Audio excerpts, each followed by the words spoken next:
নারী উদ্যোক্তারাও হতে পারে অর্থনীতির মূল চালিকা শক্তি। একজন নারী সফল উদ্যোক্তা হলে তার পরিবারও উপকৃত হয় বটে। দর্শক, আমিও আছি এমন এক সফল উদ্যোক্তার স্টলে, যার সফলতার গল্প আমরা জানবো। অবসর সময় বাসায় বসে না থেকে সময়কে কাজে লাগাতে নানান পরিকল্পনা নেন রেজওয়ানা আফরিন পুষ্প। অন্যের উপর নির্ভরশীল না হয়ে হাতের তৈরি নানান পিঠা তৈরির উদ্যোগ নেন এই উদ্যোক্তা। জানান নিজের শখের বিষয়টিও। বাসায় থাকি, চাইছিলাম কিছু একটা করি, অবসর টাইমটা ঘরে অযথা বসে থেকে লাভ কি, কিছু একটা করি। তো এমন কিছু করি যেটাতে আমি ব্যক্তি স্বাধীনতা অনুভব করি, যেখানে আমি নিজে একা করতে পারবো, আমার অন্য কারো হেল্প লাগবে না বা আমি অন্যের উপর নির্ভরশীল হব না। তো রান্নার বিষয়টা হচ্ছে আমার ছোটবেলা থেকেই শখ, টুকিটাকি রান্না করা, ঘরের রান্না বান্না করা, বিভিন্ন নাস্তা বানানো। তো সবাই যখন আসে বাসায় সবসময় নাস্তা করে রাখতাম, রমজানে করে রাখি। তো সবাই বলে যে আপনি হাতের নাস্তা তো ভালো পারেন, কিছু করার চেষ্টা করেন। তো অনেক সময় ভাবলাম যে পারবো কিনা, তারপরেও সাহসটা নিয়ে এগিয়ে চলা। অনলাইনে তেমন সাপোর্ট না থাকায় প্রথমে ছোট পরিসরে দোকানের পরিকল্পনা নেন রেজওয়ানা আফরিন। স্বাদে ও মানে ভালো হওয়ায় সবখানে ব্যাপক সাড়াও পাচ্ছেন তিনি। ছোট পরিসরে এটাও ভাবনা ছিল যে সবাই সেটা নিচ্ছে কিভাবে, একটা মেয়ে সব দিব।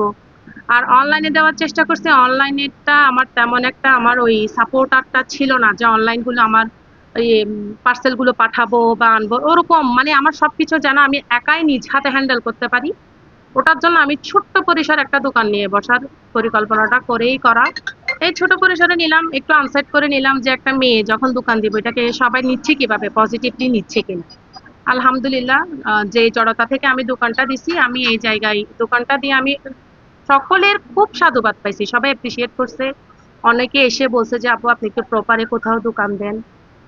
যেমন ডিসি সাহেবের অফিসে অনেক সময় পিঠাগুলো নিয়ে যায়। কিছুদিন আগে RRRC-তে প্রায় 500 পাটিসাপটার অর্ডার ছিল। ওনারা আমাকে ট্রাস্ট করছে, খুব রিকোয়েস্ট করছে 3-4 দিন। ওনাদের বিশ্বাসটা আমি যথাযথ সময়ে দেওয়ার চেষ্টা করছি, আলহামদুলিল্লাহ পারছি। এরকম কিছু অর্ডার আসে, আর ডেইলি তো আমার দোকান থাকে। পরিবারকে গুছিয়ে সবাইকে সাথে নিয়ে সুনামের মাধ্যমে এগিয়ে যাচ্ছে বাহারছড়া গোল চত্বরের পাশে ইয়াম্মি ফুড কর্নার। সুন্দর ও পরিচ্ছন্ন পরিবেশে রকমারি স্বাদের পিঠা খেতে পরিবার নিয়ে অনেকে আসেন দোকানে। কিছু আমি নিজেই সামলাই। আমার বাচ্চারা থাকে, আমার বাচ্চা স্কুলের লেখাপড়ার পাশাপাশি বিকেলে এসে আমাকে সময় দেয়, আমার ছেলে আমার সাথে আসে, আমরা মা ছেলে একসাথে যাই। আমার আমার মেয়ে, বড় মেয়ে আমার ছোট মেয়েকে সময় দেয়, এভাবে আমরা পরিবারটা গুছাই করি। আমারও কিছু করার শখ পূর্ণ হলো, ওদেরকেও সময় দেওয়া হলো, আর ঘরে বেকার বসে টাকা দেওয়া হলো না। ফ্যামিলি বলতে আমার বাচ্চারা আমাকে সবসময় এনকারেজ করে। যখন কিছুদিন আগে যেই প্রজেক্টটা ছিল, আমার অর্ডারটা ছিল, আমি একদম পারবো না, আমার হিমশিম এমন অবস্থা যে একটা মানুষকে আমি খুঁজে পাইনি।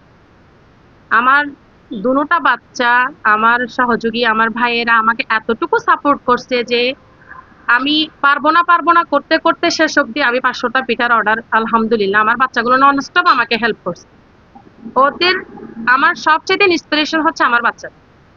যে কোনো মুহূর্তে আমি যখনই বাধাগ্রস্ত হই, ওরা আমাকে সব সময় মোটিভেট করে, আমাকে সাপোর্ট করে, মেন্টালি ভাবে সাপোর্ট করে। আর ওদেরকে দেখেই আমি না আমার কিছু করব, আমার বাচ্চাদের জন্য কিছু করব, আমি এককভাবে কিছু করব, আমি নিজ থেকে কিছু করব, এই চিন্তাধারা ওরাও আমাকে যথেষ্ট হেল্প করে। আমিও ওদের জন্য কিছু করার চেষ্টা করি। আলহামদুলিল্লাহ এখনো হইতে পারছি কিনা জানি না, কিন্তু মৃত্যুর আগ পর্যন্ত চেষ্টা করে যাব, একজন সফল মা না, একজন মা হওয়ার চেষ্টা করে যাব। একজন উদ্যোক্তাকে সফল হতে হলে নিজের প্রতি আত্মবিশ্বাস থাকা জরুরি। দেশের অর্থনৈতিক বিনির্মাণে নারীদের অংশগ্রহণ বৃদ্ধি পাক এবং অর্থনীতির মূল চালিকা শক্তি হিসেবে প্রতিষ্ঠিত হোক, এটাই আগামীর বাংলাদেশ। Fahmida Hasan Heba, voice world 24, Cox's Bazar.